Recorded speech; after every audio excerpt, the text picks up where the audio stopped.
I find it really, really implausible to think that Trump would run for a third term. So again, this is a prediction. Yeah. And it is a test of the validity of my theoretical framework. I was looking at some of the constitutions and the laws, and it says that this 22nd Amendment explicitly states no person shall be elected to the office of the president more than twice. Some theorists have tried to argue that since the amendment says elected, a person might be able to serve a third term if they were appointed to succeed to the role. Exactly. If they were appointed or succeeded to the role, e.g.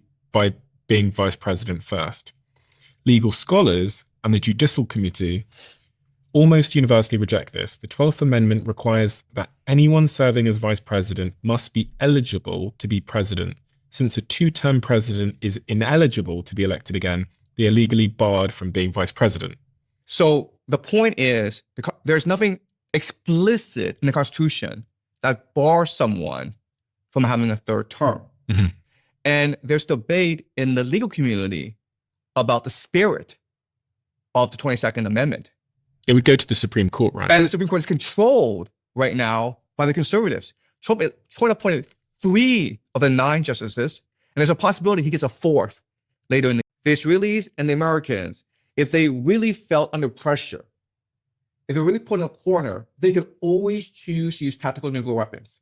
If the Russians were involved, that negates that option, right? So if the Russians get involved in this war, they bring in the Chinese, they provide the resources and the financing to continue this war for as long as it takes, mm-hmm. right? And now the Americans need to expand this war all in the world to try now to topple the government in Russia, because the Russians are the main backers of the Iranians. And you're predicting that Russia will get involved here? According to the grand strategy of Russia, the Russians have no choice but to get involved, because what will happen is that if you look at this map, if Iran were to be conquered by the Americans or the Israelis, the entire southern flank of the Russians are now exposed to possible attack. And that's something that the Russians would never allow to happen. The sovereign fact. So what this from underneath? Basically, right? Right? But not only that, but the Americans already have close relations with Azerbaijan. And they already have bases in Turkmenistan as well as Uzbekistan, right? It means digital ID and digital currency. Okay. So what that will allow is for the government to basically monitor everything you do online and control all financial transactions. It can basically program your bank account. So like you can't buy cigarettes or you can't buy drugs. Mm-hmm. And this will allow the government to basically categorize everyone and put everyone into a certain database to monitor that person. And once you're able to categorize everyone, you are able to use AI to predict their behavior. Isn't this what goes on in some parts of the world? This is what goes on in China. And that's how I know about this. How does it work in China? Well, in China, we all have digital ID. If you want to access anything in China, you need your digital ID. So if you want to open a bank account, you have to use a digital ID. If you want to use any e-payments, you have to use digital ID. If you want to use a phone, you have to use digital ID. Okay, so everyone's part of this national database, and then what this allows government to do is basically monitor everything you do, because basically, depending on how you buy things, I can then extrapolate to figure out your behavior, and then I can figure out your thinking. Everyone between the age of 18 and 25 has to sign up to the army. Right. So most people don't appreciate this, but America has always had a draft. But for the longest time, it didn't really care whether or not you actually signed up for the draft. And starting in December, participation in the draft will be automatic, meaning that if you're between 18 and 24 in America and you're male, you'll be automatically put into the draft system. From when? I think from December. This year? Yes, that is correct, yes. So between the age of 18 and 25, you think, and what does that really mean? Well, I've not really experienced that in my lifetime. So it means that if you're between the age of 18 and 24, either gender? No, male. Male, then you have to sign up for the army. No, you are already put into a draft. And the idea is the United States does not want to destroy China. The United States does not want to humiliate China, but China needs to be put in its place. China needs to respect the power and the reach of the United States. And how the United States is going to do this is by strangling China economically, right? So if you look at a map of China, most of its trade goes through something called the Strait of Malacca. And the Strait of Malacca is the most important maritime choke point in the world.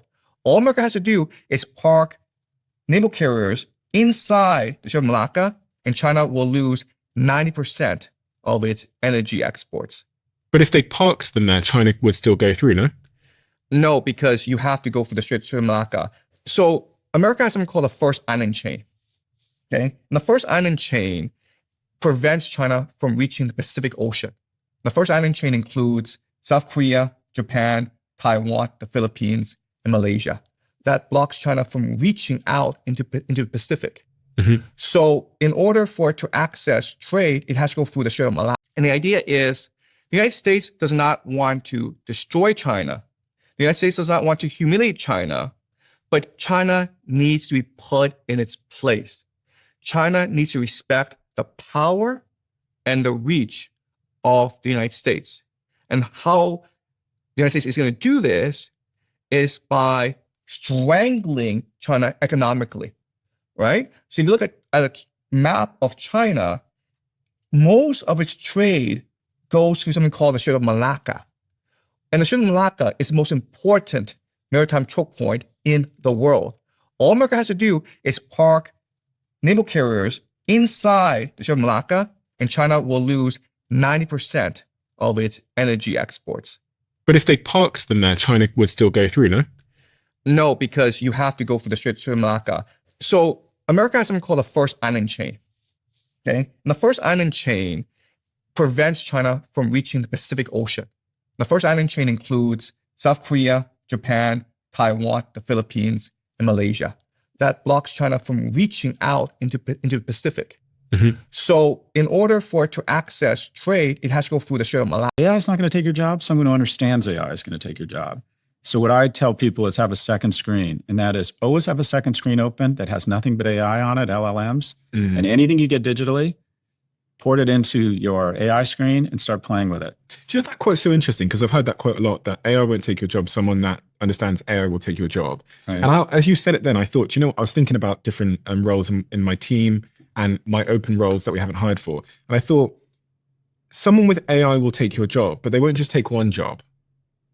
They'll take 5 of those jobs. And so if you think about an analyst, Right. we've got Molly downstairs, analyst for my investment fund. We were well intent on hiring maybe 5 analysts for my second fund. Yeah. We only need Molly now because Molly's got 2 agents that she works with and two Mac Minis. And she's got a setup that screens the inbound interest and also goes proactively into the market looking for new opportunities and pulls them back into her, runs them through a framework, scores them, prepares them for the IC. So Molly, enabled by AI, she's probably taken out 5 jobs. And this is, I think, even with the law example, that lawyer that's using these models probably doesn't need to have 5 junior lawyers now if they're really, really competent with AI. And if you think about an executive assistant, so with executive assistants, we might, for our executives, would have hired probably 10 EAs in total. So the first big fear of catastrophizing is just this unprecedented job destruction. They've been talking about that for 3 years, but let's look at the data. The unemployment rate in the US is 4.5%. Among youth, it's 8.8%. That is slightly below the historical average. The number of new business permits or new businesses started per capita in the United States has doubled in the last 10 years. And we hear about, well, what about Meta? They announced they were laying off, I think, 8,000 or 10,000 people yesterday. 2019 to 2025, they went from 16,000 people to 80. So even if they go back to 60,000, it takes them back about 24 months. So I don't doubt that there'll be a real dip or a severe V down in certain industries, customer service, probably the legal field.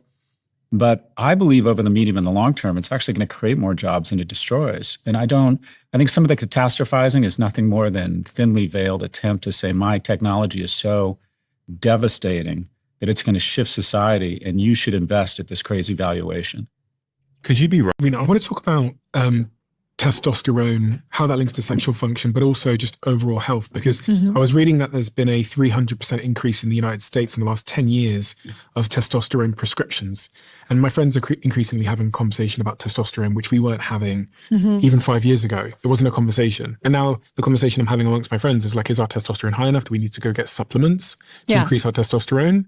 Testosterone is declining. So when you look at testosterone levels from the 1990s, like late 1990s, the average level was around 600. And if you look at data around 2015, it was 450. So there's been like a 25% decline in testosterone. Now you're going to ask me why. One, we talked about some of the endocrine disrupting chemicals. That's part of it, certainly.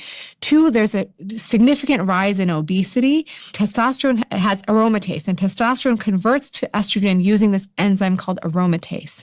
And so when you have more fat mass, you have more aromatase, and more testosterone is being converted to estrogen. And so now you have less testosterone. Sorry, how do you have less testosterone? So because there's more fat mass, there's more aromatase. So that aromatase sees all this testosterone and it converts it to estrogen. Okay. Or and this estradiol. is why they talk about man boobs. Yeah. So when you have a lot of estradiol around, you can get man boobs. Okay. You can get gynecomastia, so a term for it. So that's one. Some video taken when like the bubble is turned off and you can see a craft of non-human origin clear as day.